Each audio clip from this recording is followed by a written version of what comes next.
আশা বেড়ে গেল। আমরা সবাই যদি আসলে ঠিক মতো হয়ে যায়, ভালো হয়ে যায়, একদিন হয়তো পুলিশ লাগবে না, আইন লাগবে না, কিছুই লাগবে না, শুধু আমাদের ইচ্ছাটাই যথেষ্ট।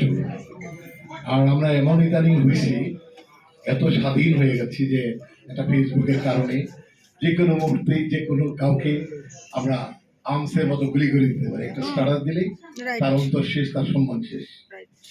এর থেকে ব্যাক করতে হবে, কারণ এটা কোনো ওয়ে না। আপনার হাতে একটা মোবাইল আছে, এই জন্য আপনি যে কাউকে অপমান করে বসবেন, সেটা হয়তো এখন পারছেন, দুদিন পরে পারবেন না, কারণ উপরে একজন বিচারক আছে। এটা আমি কিন্তু স্পেসিফিক আপনাদের বলছি না, যদি এই লাইভ বা কোনো ভিডিওর কারণে কেউ দেখে তাদের বলছি। শিল্পী আসলে অনেক কষ্ট করে হয়, আপনারা ভালোবাসেন, আপনারা অনেকেই এখানে শিল্পী আছেন। সেই শিল্পী যদি বকেও শিল্পীকে, তারপরে দেখেন তার অনেক লাইক বেড়ে গেছে, এরকম। আলটিমেটলি শিল্পীদের পছন্দ করে মানুষ।